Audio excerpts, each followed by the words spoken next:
everybody. This is Bo. We're back in the Sports Lounge. We're going to shoot this signal all the way out to L.A. We've got a sheer treat. Somebody we followed over the years who has got a Detroit contact. Her name is Jackie Kallen. You probably saw the movie Against the Ropes, and you definitely heard about her across the board. She is a boxing promoter phenom, and she has just totally changed the shape of boxing. How you doing, Jackie? I'm doing great. Got to give a big shout out to everybody in Detroit and the rest of the country, but Detroit being hometown. Absolutely. It's amazing how Detroit is really taking a hit in the lungs as far as economically. It is one of the worst states as far as economics goes. However, it is one of the best sports towns in the country. I think the people in Detroit have such a great spirit, and they have a real upbeat attitude, and they know it's going to come back. The economy is going to bounce back, and they're all just kind of having a good time in the meantime, going to their games and watching the Red Wings and the Pistons and cheering for their favorite team and just, hoping things turn around. But great people, salt of the earth, I think. Absolutely, and I do like your 10 rounds of success. I read that to my kids, and I think it should be used as a guide rule for high school kids when they go through programs, because it's absolutely a media charm. Well, you know what? It works. It's just hard to do. Everything's hard to do when you have to always think first about what you're going to say, what you're going to do. It takes a little bit of effort, but what happens is if you do it enough, it becomes almost automatic. It just gets ingrained. You get programmed, and you smile when you need to smile, and you just kind of have the right attitude, and it just helps you sail through most situations. I've learned over the years when I was a kid with a name like Bo Picks, you can only imagine what high school was like, is I used to hide it behind. I never thought about that, but yeah, I'm sure you dealt with a lot.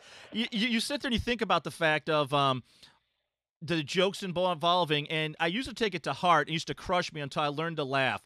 Just laugh, and people slowly stopped ripping on you, and I try to teach that to my kids, and because I used to get in and out of fights, and I finally got to the point is I can't beat up the world. What I need to do is just laugh it off and not take it personally, and it's very hard to say, and I understand when you're going through it, it's very tough, but I think some of the stuff you point out is not take it hard personally, but I think it's the hardest of the 10 to get past. Yeah, well, you develop a thick enough skin where you just say, you know what, it's funny. And I can understand if it was the other way around. Like sometimes people will fall and someone will look at them and laugh. I mean, the person just fell. They're probably in pain. But your first reaction is, that's funny, And so you have to make preemptive strikes. Laugh before the other people laugh at you. I love to do that because it throws them off guard.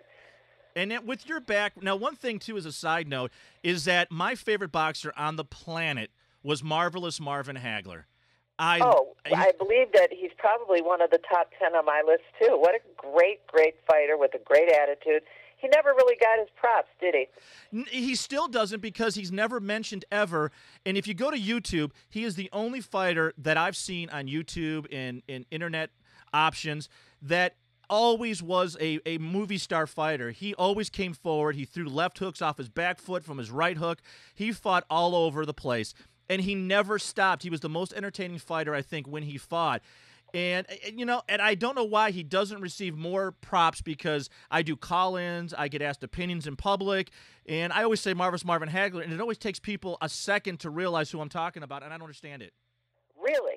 Well, I think part of it is the fact that when he retired, he never came back, whereas a lot of fighters like Ray Leonard and Larry Holmes, they retire, they come back, they retire, they come back. He retired, moved to Italy, and that was it. So we never hear anything about him anymore.